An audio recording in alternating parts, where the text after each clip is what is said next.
So kind of what brings us here today is you can do any kind of quick Google search, and you're going to get some pretty hair-raising statistics around, cybersecurity, the threats that are out there. There's a ton of them, and it could really inundate you, right? It can really get you some sleepless nights. There's a few things though I want to kind of pick out and say, what are things that you can control and what are things that you really cannot control. You need to have an awareness, but just know that you won't be able to control it.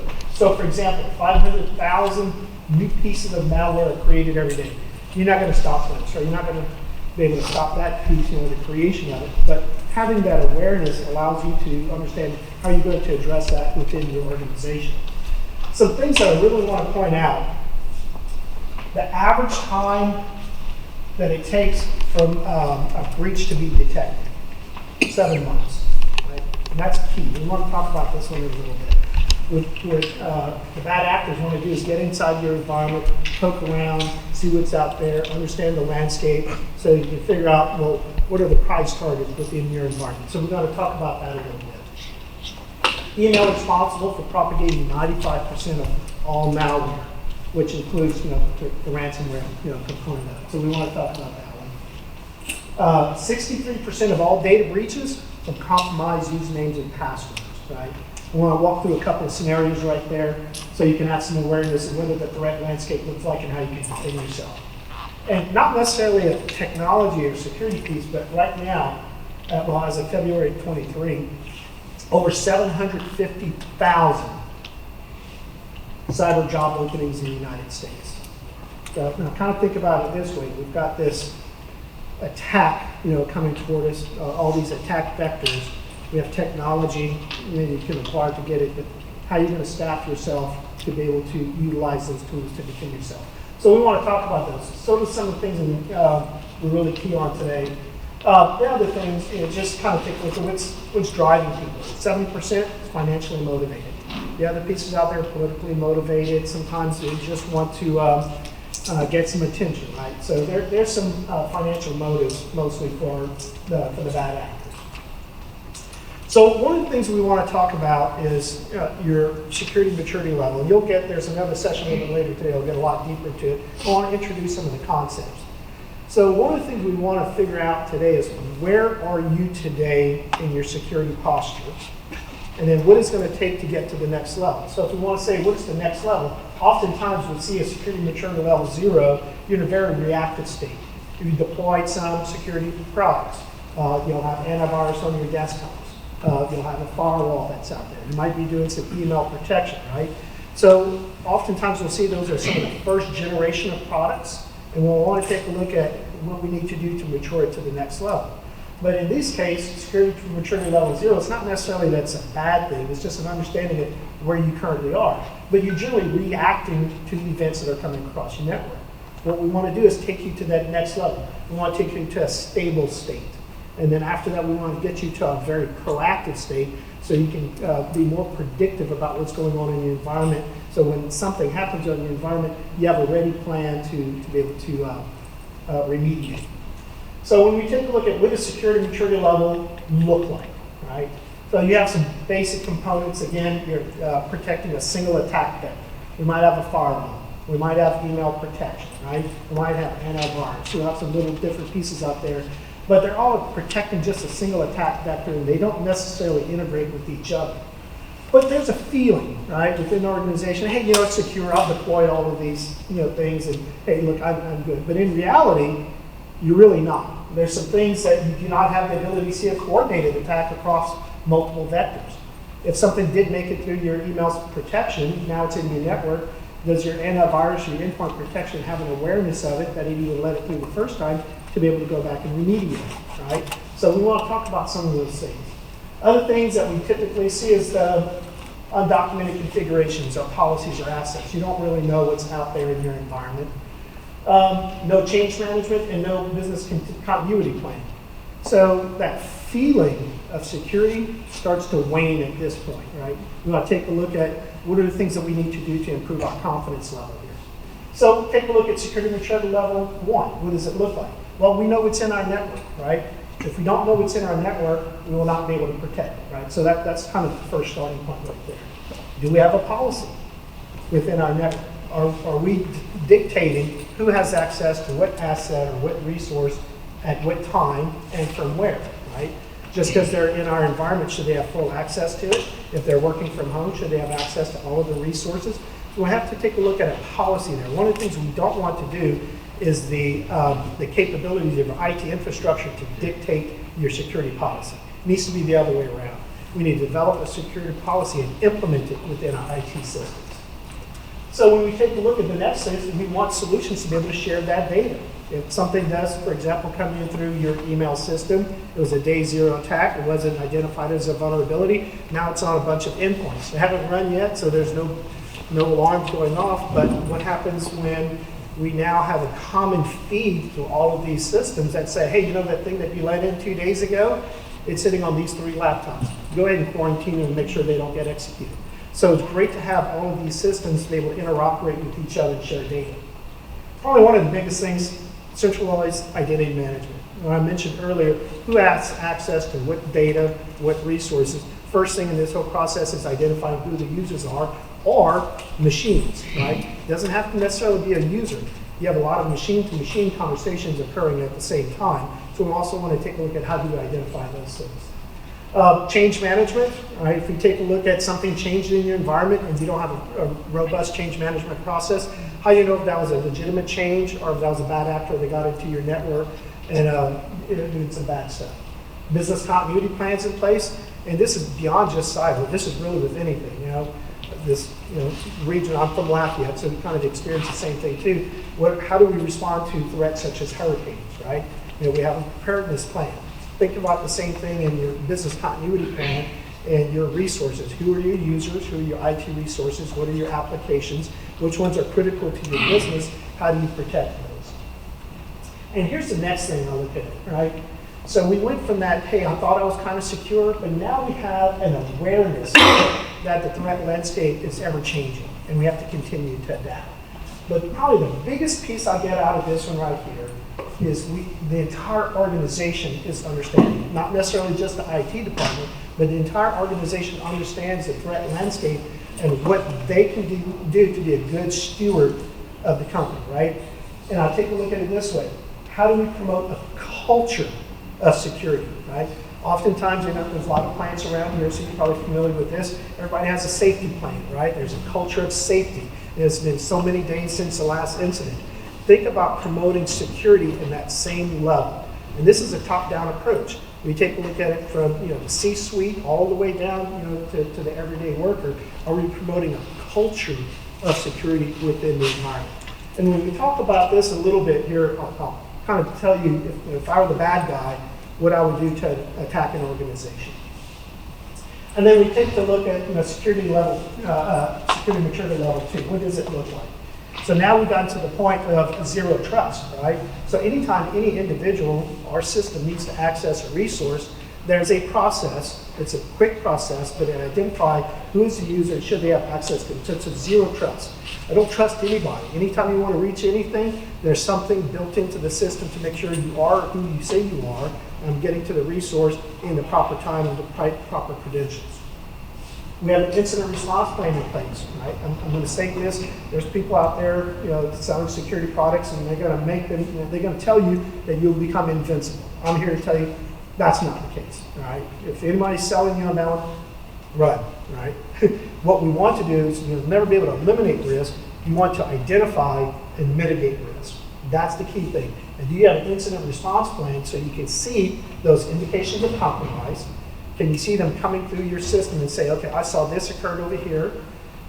There was 5 different failed login attempts, but now the person logged in, now sees some software that's installed, and I've got some different systems that can give telemetry to say, hey, these are indications of compromise. Let me get our security analyst to take a look at this and take a look at, is this a real threat or not? There's so much of information going on. We need some IT systems to have that awareness, that visibility, let it be our eyes and ears within the network. And of course, once we take that information and we're going to bring it through the security information and event management, you'll hear the term SIM a few times, right? That's just really logging. And this is a key point right here. So remember what I said, the time from breach to detection? right about 7 months, okay? People keep logs for about 30 days or so. So if you're not keeping the information for a long enough period of time, the incident that you're seeing today, the outcome of that breach from 7 months ago, you won't be able to go back and say, okay, how did they originally get into my network, right? So we'll make sure that we have the proper tools in place to have the logging. And of course, once we have that information, let's bring it into our source so we can have it automatically join those events together. And so we can turn it over to a SOC analyst and say, okay, hey, here's all your information. Here's the different failed login attempts. Here's the successful login attempt. Here's the software that was installed. It's not on an authorized software list. Let's get it over to a SOC analyst so they can turn around and remediate it. So we need the tools, the network to be our eyes and ears. And here's the next piece, right? So before we had that culture of security, but right now we have confidence, right? We have a high confidence level that we know what's going on in our network. We know that we can be attacked, but we also have the ability to detect, respond, and more importantly, recover from an attack, right? So that's really what we're trying to get to at security maturity level 2, is that confidence that you have to operate your business. So when we take a look at it, there's a number of attack vectors out there, and this is growing every day. We could probably spend the next 6 hours just talking about this, but y'all probably fall asleep before that. Right? When we take a look at how the threats are coming into the network, again, what did I say, 95% of the malware comes in through email, right? So what are we doing to take a look at scrubbing that email that's coming in, and also, are you being a good steward on the internet to make sure that as email is leaving your organization, it's not carrying bad payloads as well. So kind of think about it from both directions. The other thing you think about in email, actually anything in the internet, the internet was developed in the 40s, 50s, and so forth, and it was between organizations that automatically had an inherent trust, right? They didn't have to authenticate, they didn't have to encrypt, there was just open lines of communication as military, as some universities, and so the original protocols for communication on the internet had no security. We didn't have to identify anyone, we didn't have to protect them and stuff. So we kind of take it where we are in the mid-90s as a commercial entity and say, okay, there's nothing in there, right? If I did get an email from my buddy over there, Chris, how do I know that it really came from him, okay? How do I know if it got modified along the way? So there's some tools that have been improved in those protocols over the years to make sure that we have some confidence when I'm getting that email that, yes, it did come from Chris, and it has not been altered along the way. So that's a key thing as well, too. And then we talked about some of the policies that we discussed earlier, right? What is the policies of our organization? What data should be in email? I've talked to an HR department. They have personally identifiable information. They have employees, addresses, phone numbers, social security numbers and stuff. Are we scanning our emails outbound to make sure we don't have data leakage? So there's data loss prevention in that concept. I see a head nodding over there. It might have run into that, right? You might be an engineering firm and you have one of your assets is your engineering drawings. That's intellectual property. How are you ensuring that data is not leaving your organization? So you'll see some data loss prevention that's sitting in there as well too. So that's a kind of a two-way track right there. You need to take a look at protecting both directions. You don't want anything bad coming in. You don't want anything bad going out. But you also don't want your good stuff going out as well. Of course, across the internet, you're taking a look at all your things that we're talking about. What are the websites I'm going to go to? Am I going to be at risk of downloading some software that's going to be malicious? That sort of thing. Here's a key piece I think a lot of people miss. Who's in my ecosystem of partners, right? As a business, I might not be doing my own taxes, right? Who's my CPA, right? I'm giving him all my financial data and so forth, my corporate information. What am I doing to ensure that his policies are not creating a vulnerability or risk to me, right? So that's kind of an interesting thing. I'm going to take that ecosystem and the IoT. People are familiar with IoT, the whole Internet of Things. I kind of think these are some of the device-to-device scenarios. So if you kind of put those two together, the ecosystem partners and the IoT, I want to kind of bring up an example. It was quite a few years ago, but it's still relevant today, right? Black Friday, right? We got the day after Thanksgiving, probably one of the biggest shopping days of the year. Millions of credit cards shut down. There was a data theft from point of sale system from a major retailer, right? So all those credit cards were now reported as stolen. So probably the biggest shopping day of the year, most people couldn't use credit cards. So it's just bad for business, right? But the point of sale system was not the original attack. The point of sale system was the HVAC system. Low priority system. It was just keeping the buildings cool or warm, you know, environmental controls. Once they got into that system, they hung around, hopped around, buy stuff, pass some controls. Then they got to the point of sale system, and that's where they pulled in their day load. That was their payload for them. So going back to the conversation earlier, how are we tracking people through the system? Can we see some behaviors within the system? While it's not an attack, it's an orchestration of attack. It's the initial indications of compromise, kind of when you stitch those things together. So now we have a major retailer that has IoT systems that is being managed by an ecosystem of partners, right? So take a look at even where is your equipment manufactured? Is it manufactured in China? Is it arriving to your organization with malware already in the hardware? That's the term, it would be firmware at that point. So kind of think about that. So control systems is really just another description of a type of IoT system. But really think about it this way. It's anything that's connected to your network, right? How many people have, you know, smartphones, smartwatches, and things like that? On any given person, you probably have, you know, 4 or 5 or more devices that are network devices. I kid you not.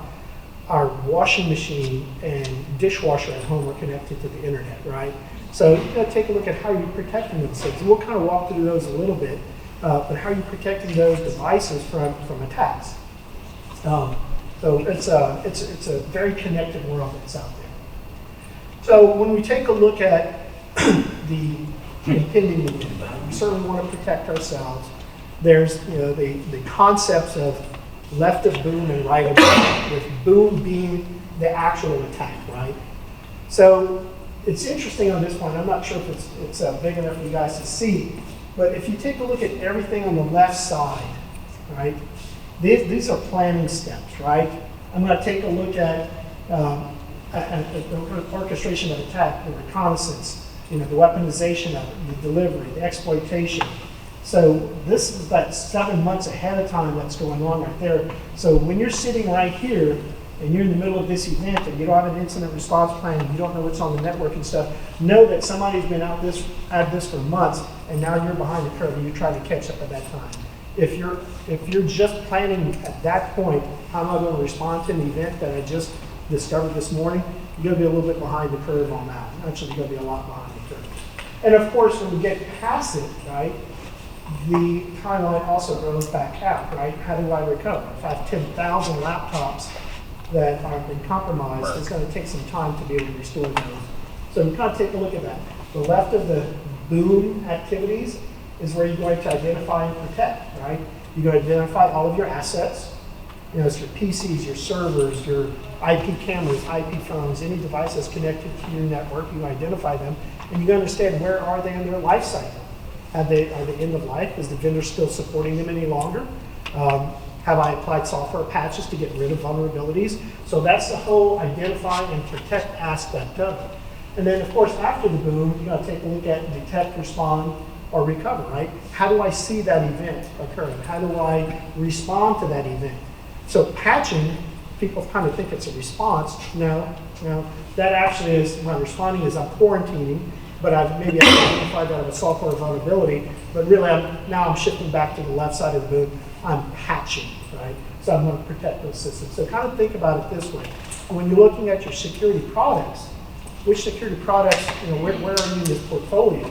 Are you on the left side, or are you preparing? Are you on the right side, where you're going to take a look at how do I detect and respond and recover? When we take a look at some of the solutions that are out there, this is the part I was talking about earlier about some of the maturity, right?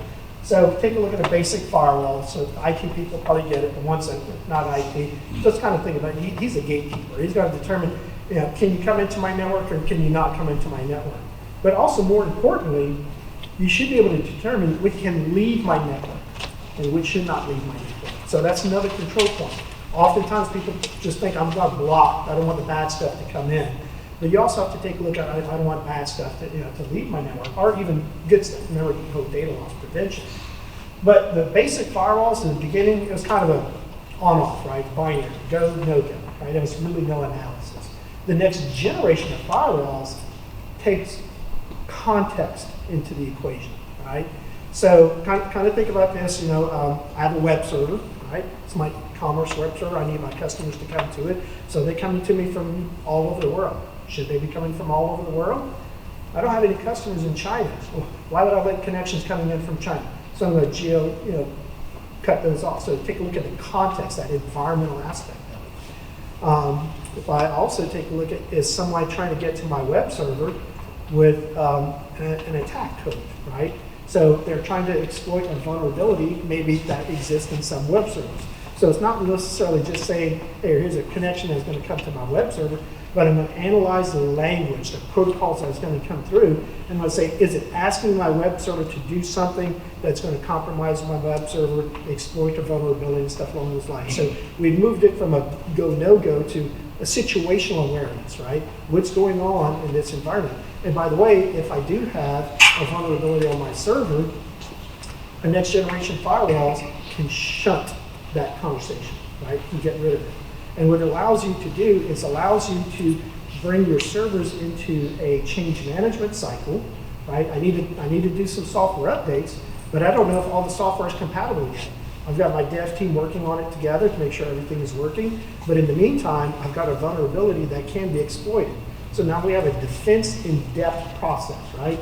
Well, I can't patch my server, I can't get rid of the bad software, but I can at least protect it temporarily until I can get rid of the vulnerability. So this also goes back to how we're going to allow all those things to work together. Email security, I kind of brought up this one a little bit, I'd like to expand it a little bit further. So there's some protocols in the internet that did not originate, it wasn't part of the beginning, that allows you to take a look at who's authorized to send mail on your behalf, right? So if you get an email from getgds.com, we actually have it set up to where when your system would receive it, it has the ability to check is who is the authority to send email on behalf of getgds.com. And if it doesn't come from that server, then you inherently don't trust it. Now it's up to you to determine, do I want to trust it or not, right? But we have the ability to let you know if it's authenticated or not. And there's something else that's inside of it. It's called a little signature, it's DKIM. And basically it says, hey, this file, this email has this signature, right? So kind of like a fingerprint, kind of, right? So if it arrives at that location and that fingerprint has been modified, then you say, okay, look, it came from an authoritative source, but somebody changed it along the way. And that's a man-in-the-middle attack, right? So for what reasons they want to do it, it could be causing disruption, maybe trying to, maybe it's going to payroll, going to accounts payable, and somebody changed a bank code so they can steal the money and stuff like that. So there's a number of ways to do it. They want to authenticate who the user is, and you want to ensure the confidentiality, the integrity of that email. We also have the ability to take a look at bad payloads coming in from malware a little bit earlier, 95% of it that's out there. And again, there's a signature library that says all of this software is known to be bad software. Don't let it in. And by the way, it's not running, so you can't necessarily see the behavior yet. You just know good, bad. So how do you address a day zero attack, right? It comes through the email server. There was nothing flagged about it to say, no, I'm not going to get rid of it. It's come through and it's sitting in these 5 inboxes right there. But in a couple of days, the powers to be in the internet determined, hey, you know what? This payload, that's bad payload. We want to be able to send it to all the email servers out there, so it's part of the ecosystem. And said, don't allow it in anymore, so that's great. But what do we do about the ones that are already out there? Now we take a look at bringing in the advanced malware protection. So on all of those endpoints, we can say, hey, this software hasn't run yet, but it's sitting in the mailbox. Go ahead and quarantine it. Do not allow it to run. So this file trajectory tracking that's capable now. So even if it didn't come in, even if it wasn't generated on the host to begin with, it came through email, you can put those events together. Now, when we take a look at the advanced malware protection, this is a pretty cool thing, right? So, again, a lot of antivirus and stuff like that is signature-based. It's either good or bad. But there's the ability for software, the coders, they'll do this. It's called polymorphic software, right? So when it goes to run, or periodically run, it changes itself. It changes itself enough to where it bypasses that initial fingerprint check, right? But it's still bad enough to be able to execute, the bad behavior it's trying to do. So you have this change along the way. So systems that go beyond just signature-based, the ones that are advanced malware protection, they're looking at the behavior, right? So I've changed my software to where it's not going to catch me on the fingerprint, and now I can look at the behavior of it and say, okay, you know what? You're doing things that you're not supposed to be doing. I'm going to quarantine you. I'm not going to let you run that anymore. Oh, and by the way, I'm going to report it up. And then now that gets analyzed and said, okay, this variant now has this signature, and it pushes it all the way back to those systems. And you're talking about a very short period of time, so you actually even prevent those guys from running in the first place. It's how to help prevent those zero-day attacks. Now, here's the thing. You're looking at behavior, so it's going to do something on the network. Might cause a little bit of damage. You're going to prevent future damage, but having the awareness that it occurs allows you to identify, right? Now we got detect and respond, right?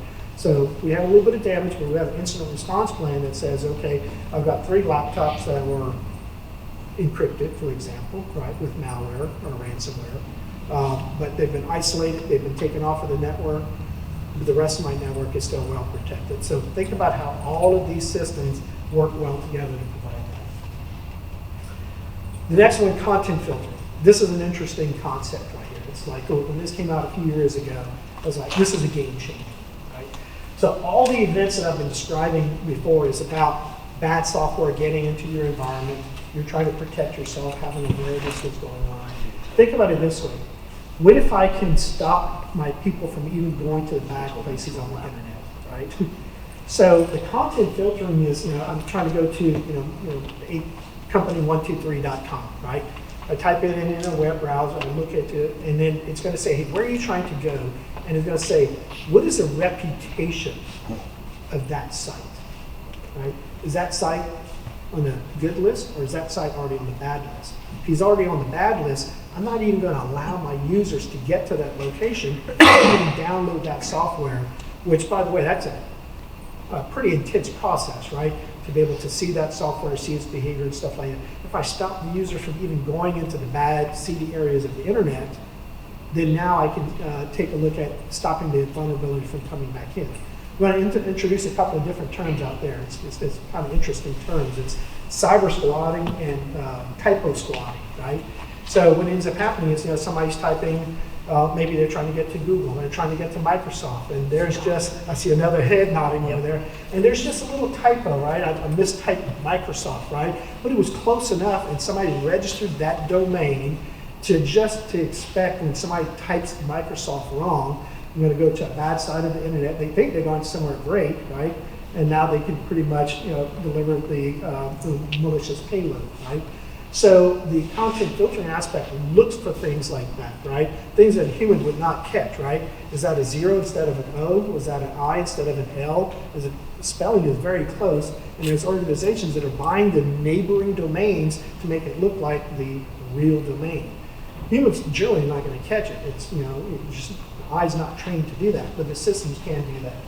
So when content filtering came out, had about a 95% effective rate in stopping people from even going to the bad spots. That's a game changer, right? You're stopping people from going to get the bad payload. And we're also taking a look at systems that are not a human, right? We've got IT systems, Internet of Things type system that's just a machine to machine. So they're not typing in a URL, they're not typing in exactly. There's some code that's in there and it's going to run, and it's going to make out that call out. So you need something in the network, even other than a human, that can see those calls and stop them from going out.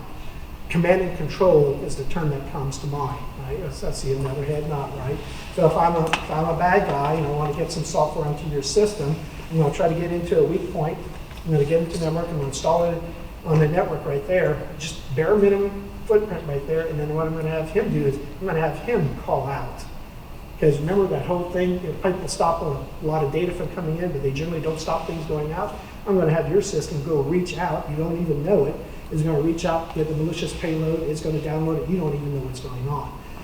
But those guys on the internet have to hop around just for to keep their obscurity, right? So they rely on the domain name system to find their ultimate destination. So the content filtering helps that. Think about it this way. If I'm a brand new domain, it's been up and running for less than 24 hours, do I have a legitimate business reason to be there? No, right? So stop people from going to those fake sites or those brand new sites. And I mentioned this a little bit earlier, policy and access. We should determine who has access to what and from where. And I'll pick a couple of different scenarios here, right? Let's say you're in the medical field, right? I'm a doctor, okay? I should have access to my patient records, right? So now that HIPAA comes into play, right? So I'm a doctor, I'm a corporate asset, I'm within the hospital system or the clinic system, I should be fairly well trusted. If I take that same system and I leave and I work from home or work from a coffee shop, should I still have access to the same resources? I'm still the same person, I'm still authenticating who it is, I'll still look at the same device, it still has the same software, same patch levels and stuff. The only thing is, I'm in a different location. So we should have an awareness of who are they, which devices they're using, from where they're coming from, and also possibly even time of day, right? So we have some awareness a little bit more to be able to protect yourself in that environment right there. And of course, multi-factor authentication. So I mentioned I was going to talk about this a little bit earlier. If I want to attack an organization, this is pretty much what I do. I'm going to stitch a few of these concepts together. Culturally, I know that most people in the C-level suite hate security, right? They don't want to change their passwords. They don't want to have all this complexity and stuff like that. So if I want to attack an organization, first thing I'll do is I'll go to the website to see who their leadership is. I'm going to go to their LinkedIn page. I'm going to see who's running the business. I'm going to see their email addresses and stuff like that. I'm going to go look on the dark web and I'll see if they have a password and email leak that occurred. And by the way, it doesn't have to be for their business. Behavior tells us that people like to use the same username and passwords. So people will use their corporate email or personal accounts. And if you have an Adobe breach or a Netflix breach or something, and you happen to use the same email address and the same password on those systems, now I have your username and passwords. Which accounts do you think I'm going to try to attack first? It's a simple ones to attack. Once I get into those organizations and I can see the email coming back and forth, then I can see who's talking to whom, who has approval authority, who's the vacation schedules that I need to watch for. And when somebody changes a role within the company or goes on vacation, I can slip in an email to authorize maybe a payment, right? I'll give you a very good example. I ran into this one about a year ago. It was a political consulting company out of Washington, D.C. Very low IT systems, right? As a matter of fact, all they use for the most part is email. Use Microsoft 365, Office 365. They kind of had a feeling something was going on, but they really couldn't put their finger on it, right? So kind of took a look at it, we were helping them out a little bit, and this one person, she didn't realize what she had done, right? So she wasn't getting her consulting paychecks, right? She couldn't figure out what was going on. Well, what people had done, they compromised her username and password. They logged into her Microsoft 365 account, went into her outbox, and they saw all the emails that she sent out. They saw where she had sent the direct deposit form to the company that sends out the checks, right? And they took that form, they modified it, changed her bank routing number and stuff like that, resubmitted it back in, and now all of her commission checks were going to another account. She wasn't getting her paychecks anymore. And no idea this was going on, because what also they did was they wrote a rule in the Office 365 that says, hey, any emails that came from this organization, send it down to this folder and mark it as read, so she couldn't even see it. So she didn't even know this was going on. After missing a couple of commission checks, and said, okay, something is wrong. And it didn't take long to take a look at, where the problem was, but that could have easily been fixed with two-factor authentication. So other than just the username and password, what additional level you're using to authenticate? So most people do this all the time. You just maybe don't even think about it this way. You go to an ATM, you have your card, right? That's kind of who you are and a little bit of your password, but there's something else you know, your PIN. The card doesn't do anything unless you know the PIN. Same thing with the username and password. If you don't have that second multi-factor, second level of authentication, it really won't work for you. And then of course you need those to rotate. Anytime you call your bank, they're going to use some multi-factor authentication. You go up to their website, they're going to push you something to a known phone number to make sure that it is you. So think about it in the same concepts here. Are, how are we making sure that we identify the users that they truly are who they say they are? I'm going to go through another scenario that, kind of two organizations hit by the same malwares, the Ryuk virus. This is a few years ago. We had company A that had good backup systems, right? So what we saw in the logs for that organization is someone got into the system, tried to run the software. The endpoint protection software says, no, can't run that. We're not doing it. Tried to do it 4 times. Then they said, okay, you know what? I need to change my approach. By the way, if they had a SIM and a sword, they would have seen all those indications of compromise. So had to change their plan of attack. Next thing they did was say, okay, well, you know what? I need to change my permission level so I can uninstall the software.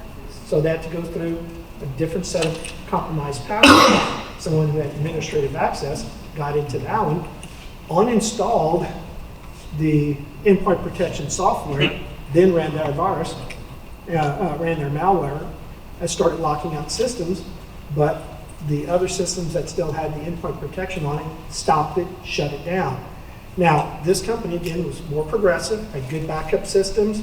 They were down for a couple of hours, shut off the systems, restored, they were back up and running. Another company, same virus, didn't have a good backup system, didn't have a good inventory system. It spread throughout their organization like a wildfire. And a week later, they were down $10 million in lost revenue, right?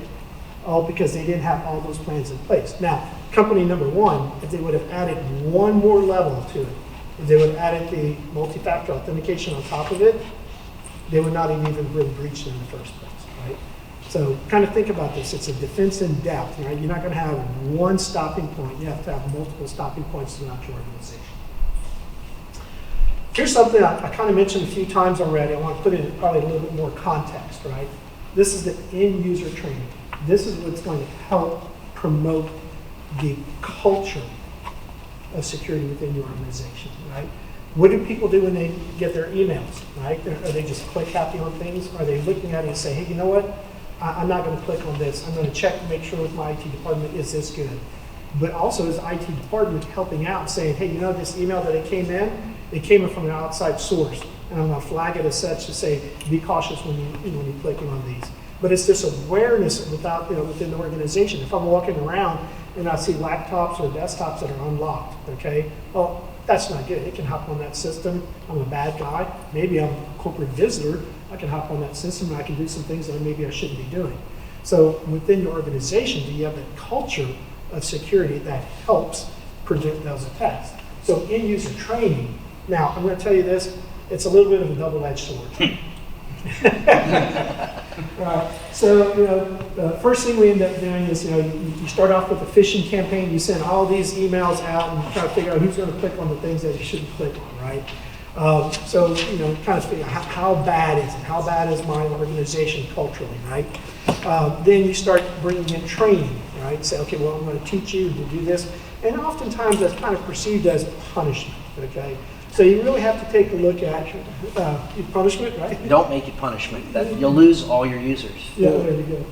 So what you'll end up doing at this point is people will start complaining about that end user training, type stuff. They'll view it as a punishment, but it's really not, right? If you take a look at a phishing campaign and a knowledge campaign and education campaign and you put it together, what we typically see is someone coming in at the first pass, their risk profile is way up there. It's 70, 80%, right? People just click happy.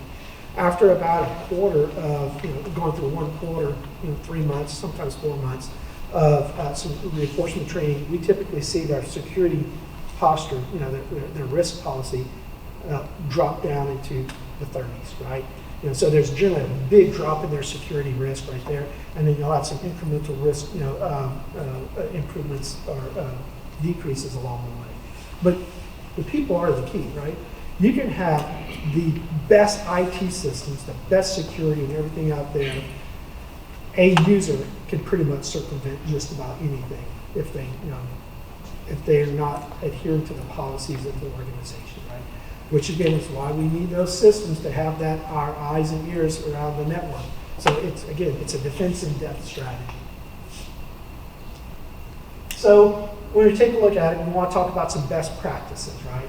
There's some technology that's out there to help you. There's some user training to go that. When we take a look at some things, if I have to stack rank some things, if I don't know where I'm starting today, first thing I want to do is I want to verify the authenticity of people and systems. Remember, we got computer-to-computer connectivity. We want to make sure we're protecting those. Patch management. I've referenced this one a few times, right? If you have a list of all your assets and you see the software version on it, oftentimes the vendors, and not even the vendors, but the security world at whole, have an entire database that says, hey, this software has these vulnerabilities listed in it, right? So take a look at having your inventory and having the appropriate patches to remove the risk. Also, if you look at it, look for end-of-life software or even hardware, right? So if you still have systems that are maybe running Windows 7, Windows 8, maybe some Windows 2008 servers or something like that, these are systems that the vendor is no longer patching. So if there's a vulnerability that's being discovered in it, you have no way to recover or to remove that vulnerability. So we always want to take a look at it's kind of a life cycle management piece. Change management. Know what changed and why. Have a change management board, change management advisory board. Kind of use those names interchangeably. But basically, you should have a request for a change, the reason for the change, who approved the change, when is the change going to take place, okay? Who executed the change, who tested the change, right? Did it have the desired result? Yes. And of course, think about it, if there's something went wrong along the way, you have the ability to roll back. So always make sure you have a good, mature change management policy. Educate users. Do not depend just on the technology. And look, make it a game, make it enjoyable within your organization, right? Take a look at, $25 gift cards, right? Who can improve their security posture within a port, right? Think about it that way. Encrypt data at rest and in flight. So most people really don't know this, but you go to a web browser, you type HTTP and you go to a website, that's unencrypted. You go HTTPS, that's encrypted. So most of the time, you have no control. The data in flight is pretty much going to be encrypted, right? Any type of your banking and stuff like that, go into your web browsers, you get the little padlock that's on right there. You go to a website and they're asking for user account information or something like that, and then have the little padlock right there. No, don't go there at all. It goes back to awareness training, right? But the data at rest is a whole different story, right?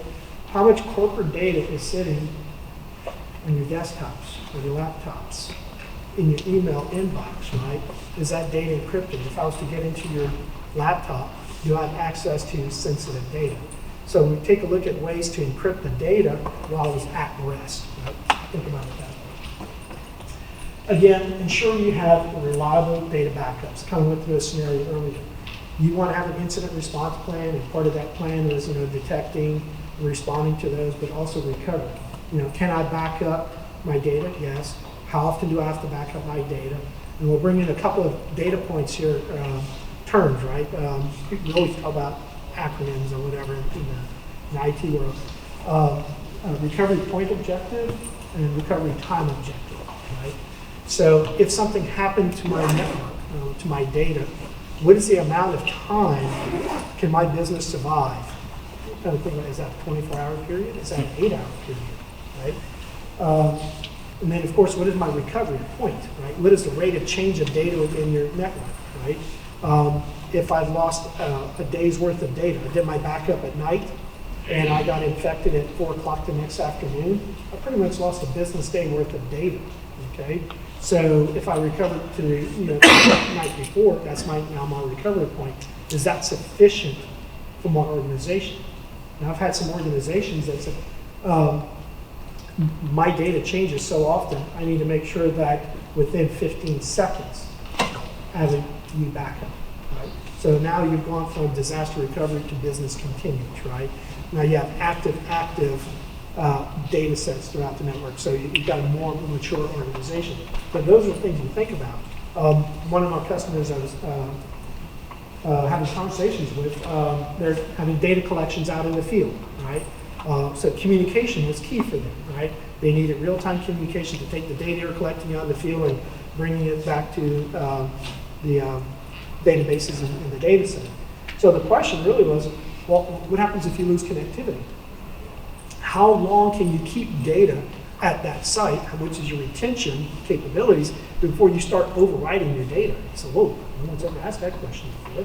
So they took a look at how much storage capability they have, the rate of change and stuff, and they quickly realized that about in 17 or 18 hours, they would start overwriting the data.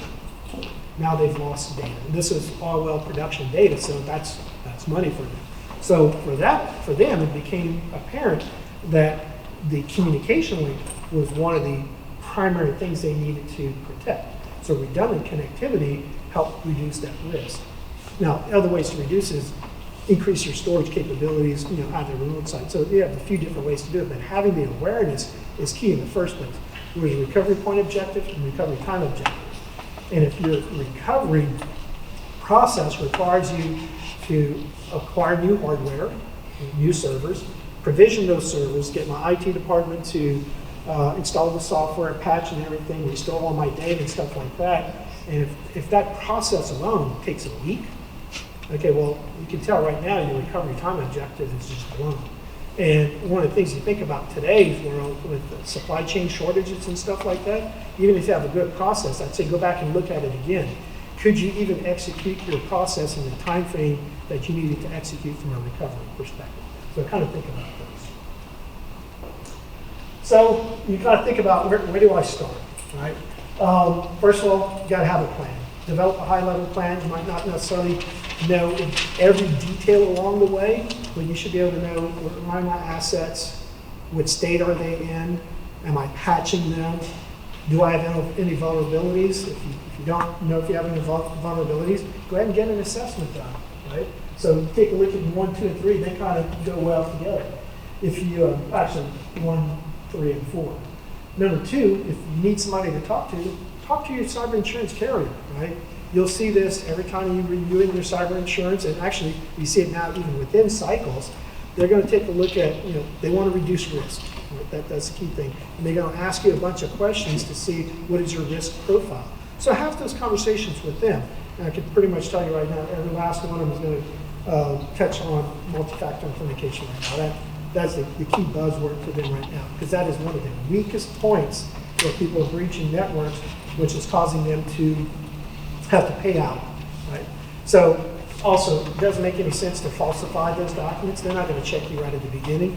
But when you do have an event, they're going to take a look and say, okay, was this in place, was this in place, was this in place? And you won't have evidence to show in place, so they'll just deny your claim. Know your starting point. That goes back to all of your vulnerabilities and your assets. And look, I mentioned earlier, 750,000 job openings in cybersecurity as of February of 2020. Probably a little bit more right now. So there's a shortage of security specialists. Find a partner, find someone that you can trust, talk to your cyber insurance carrier, talk to other people in your ecosystem, right? If you don't have a good handle on it, who's your banking partner, or who's your CPA firm, who's your legal firm and stuff. Take a look at, what are they doing? Ask them. You gain some knowledge from them, but you also might be able to also gain some insights who you can use. What rigors did they go through to assess those individuals as well? But find a partner to help you.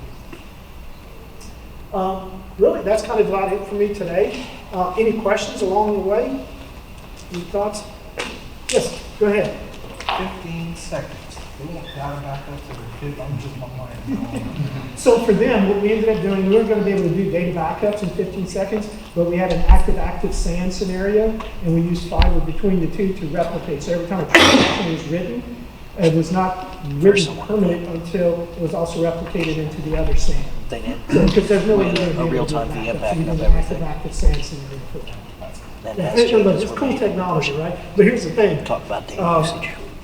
Inside joke in the IT world is with time and money, you can solve all problems, right? But in this world of disaster recovery and business continuance, it's not necessarily just a doubling of the budget, right? You had one data center, you set up another data center equal cost, right? Well, it's not going to be equal cost because you have also the transport and that real-time communication that needs to be had. So it's a little bit more than a doubling effect. But yes, with time and money, you can solve any IT problem. Anything else? Yes, sir. There's any study, for example, which model has more risk, cloud versus premises data center? That's a good one. So there's tons of studies out there, and they all contradict each other depending who's selling. Okay. Yeah. So it really can't go down into that. But you take a look at identifying your assets, because most of the time people are living in a hybrid world. I'll have corporate resources in my data center. I'll have some cloud services that are out there. I might have all my databases here, but I'll use Office 365 over there. So knowing where your assets are located and understanding who's accessing them and how you're protecting that access, that's really, really a key thing. Yes, sir. So you said 7 months. And I've seen that with smaller organizations and organizations that don't have a good posture. For someone that is in an organization where they're the middle ground, what would you say would be a good time frame to detect? If you don't have, say, a whole SOC team and a whole,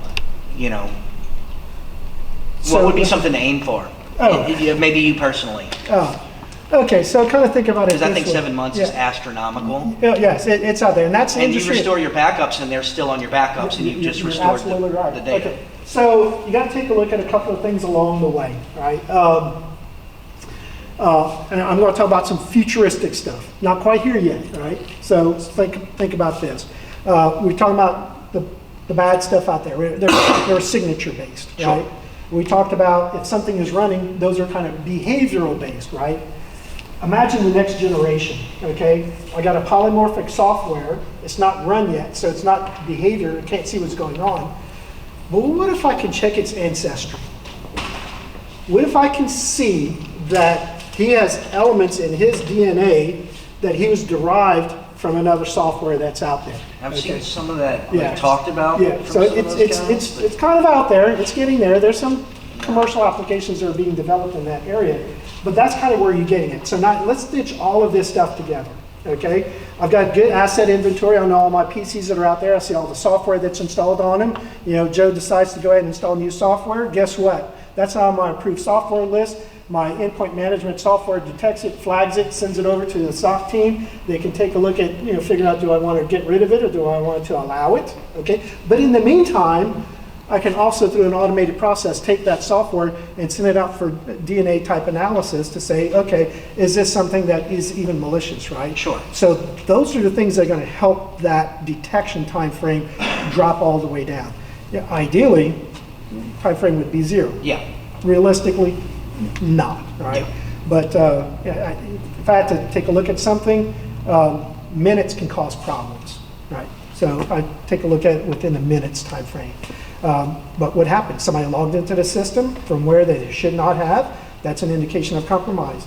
Did they try to do a reconnaissance scan just to see what's going on the network? If I can see those things earlier, I can shut them off before they even start deploying the malicious payload. So that early awareness is the key thing.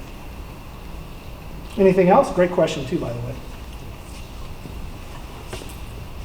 All right. Hey, look, so I enjoyed the time with you guys today. If you need something, reach out to me. You can find me on LinkedIn. There's my email address. You can also go through our corporate resources as well, too. We're all over social media. Here's our location offices. We actually have some more staff here. I see one of our sales guys trying to run out. Wait, there you go. And if you need something, let us know. We're here to help. We can be your partner. If you just need to ask a few questions and stuff like that, I'm not the sales guy.